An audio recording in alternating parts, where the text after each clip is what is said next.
Bonsoir, frères et sœurs. Je voulais parler de la part du Seigneur ce soir, avec l'aide du Saint-Esprit. Je prie brièvement. Éternel notre Dieu, merci pour cette journée. Pardonne nos péchés des abonnés. Aide-nous à revenir sur la voie de l'obéissance parfaite à ta parole, sur la voie de la sanctification, sur la voie de la repentance. Fais-nous revenir à la gratitude. Nous te remercions, nous voulons te louer, nous voulons avoir la force de prier, nous voulons avoir la force de lire la parole, nous voulons marcher dans tes voies pour un jour accéder au paradis éternel que tu nous as promis.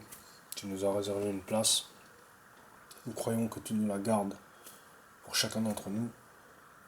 Ceux qui sont appelés fidèles, ceux qui se repentent, ceux qui ont soif de toi, malgré qu'ils ont fait des erreurs, mais on revient à toi. J'ai ainsi prié au nom de Jésus. Amen. Alors voilà, je voulais simplement encourager, j'ai pas grand chose à dire, mais encourager le peuple de Dieu à se repentir, à vaincre le péché. C'est possible de vaincre le péché. C'est possible de vaincre le péché, c'est possible de marcher en nouveauté de vie, c'est possible de vaincre le péché, c'est possible de vaincre la tentation avec l'aide du Saint-Esprit, par la repentance, par une confession des péchés. Dans 1 Jean, chapitre 1, verset 9, la Bible dit, je vais prendre le verset 1 Jean, dans le Nouveau Testament,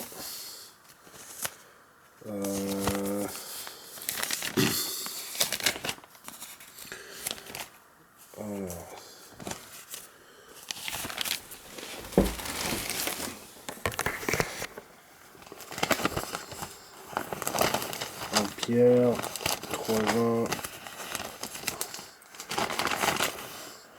Voilà, 1 Jean, chapitre 1, verset 9, pardon, je lis pour la gloire de Dieu. 1 Jean, chapitre 1, verset 9. Si nous reconnaissons nos péchés, il est fidèle et juste pour nous les pardonner et pour nous purifier de tout mal. Verset 10. Si nous disons que nous n'avons pas péché, nous faisons de Dieu un menteur et sa parole n'est pas en nous. Donc je relis le verset 9. Si nous reconnaissons nos péchés, il est fidèle et juste pour nous les pardonner et pour nous purifier de tout mal. Amen. Donc voilà, si, quel que soit le péché qu'on ait fait, si nous le confessons, si nous le reconnaissons, si nous essayons d'arrêter de ce péché, même si on n'y arrive pas à l'immédiat, je sais pas, mais il faut tout faire pour l'arrêter. Mais si nous le reconnaissons déjà et que nous essayons de l'arrêter de toutes nos forces, alors je crois que Dieu nous pardonne. C'est ce que dit le verset 9 de 1 Jean chapitre 1. Amen. Donc voilà, il faut que Dieu, le Saint-Esprit, il faut espérer, il faut continuer à espérer. La Bible dit que cette espérance, l'espérance de la vie éternelle en Jésus-Christ, l'espérance de la vie éternelle en Jésus-Christ, c'est comme une encre de l'âme, sûre et solide. Jésus est le chemin, la vérité et la vie. Jésus est le chemin, la vérité et la vie. La vie, il a donné la vie en abondance. Et le Saint-Esprit qui descend sur quelqu'un, c'est l'espérance de la gloire. C'est l'esprit de vie, c'est l'esprit de Dieu.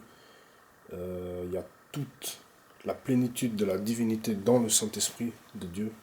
Et Jésus-Christ nous l'a envoyé, nous l'a légué, il nous l'a donné en héritage. Donc c'est à nous de l'invoquer, c'est à nous de l'écouter, c'est à nous de marcher dans la voie du Saint-Esprit de Dieu qui est venu pour nous apporter le salut, pour nous apporter la vie, pour nous apporter l'amour, la sagesse et toutes les choses, toute la plénitude de la divinité selon Colossiens chapitre 2. Selon l'épître de Paul aux Colossiens au chapitre 2.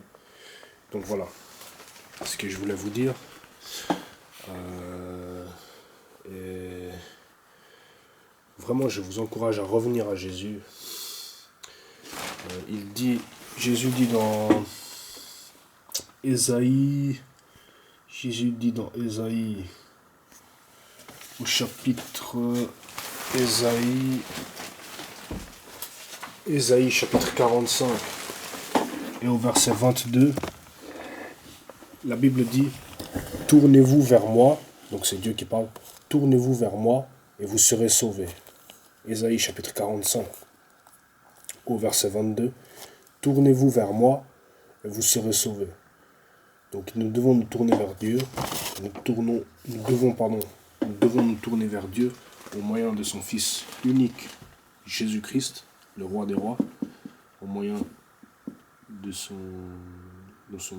unique rejeton, Jésus-Christ, le roi des rois. Nous devons nous tourner vers Dieu au moyen de son Fils unique, son unique rejeton, Jésus-Christ, parce que nul ne vient au Père que par lui.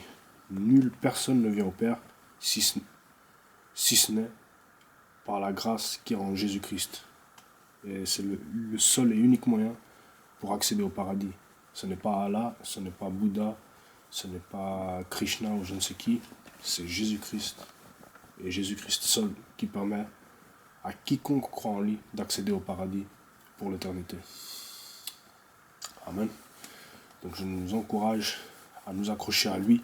La Bible dit, marchons dans la lumière tant que nous avons la lumière. Marchons comme des enfants de lumière tant que nous avons la lumière. Parce qu'on ne sait pas si un jour les ténèbres vont recouvrir cette lumière. Donc c'est à nous de marcher dans la lumière maintenant que nous avons la lumière. Amen. Je vous encourage à regarder des vidéos sur YouTube, des enseignements sur la repentance sincère. Regardez un vrai homme de Dieu, cherchez, écoutez le message, mettez-vous à genoux et demandez à Dieu la force de vaincre les péchés qui subsistent encore dans votre vie, de les vaincre et tout simplement de les vaincre, c'est-à-dire de les faire cesser et de marcher en nouveauté de vie, marcher dans la sanctification, marcher dans l'obéissance, marcher dans la vérité, marcher dans la droiture par le Saint-Esprit de Dieu qui nous a été légué avant la fondation du monde. Amen. Amen. Donc voilà. C'était ça la petite exhortation que je voulais faire avec vous. Que Dieu soit béni. J'espère que ça aura servi à quelque chose. Dans tous les cas, écoutons le Saint-Esprit. Soyons sages, prudents. Lisons la Bible. Prions. Écoutons des prédications. Allons à l'église pour ceux qui ont une église locale. Mais accrochons-nous à Jésus-Christ avant tout et tout le monde. Accrochons-nous à Jésus-Christ avant de nous accrocher à n'importe qui ou n'importe quoi d'autre. C'est Jésus-Christ et Jésus-Christ seul qui sauvera l'âme de chacun d'entre nous. Et donc c'est à lui que nous devons nous accrocher. Donc voilà ce que je voulais dire un peu. J'espère que j'ai pas été trop long.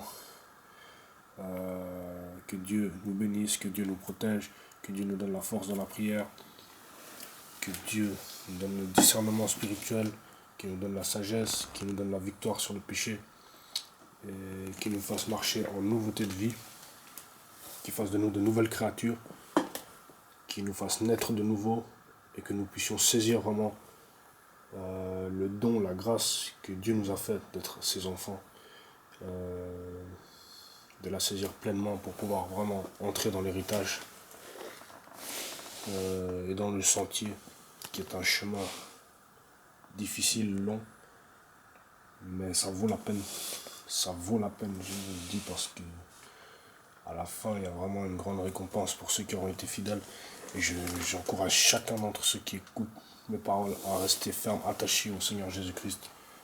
Faites tout ce qui est en votre possible pour lui demeurer fidèle, parce que la récompense sera extraordinaire, je crois. Donc voilà, j'espère que je parle pas trop. À la prochaine. Que Dieu nous bénisse. Ciao.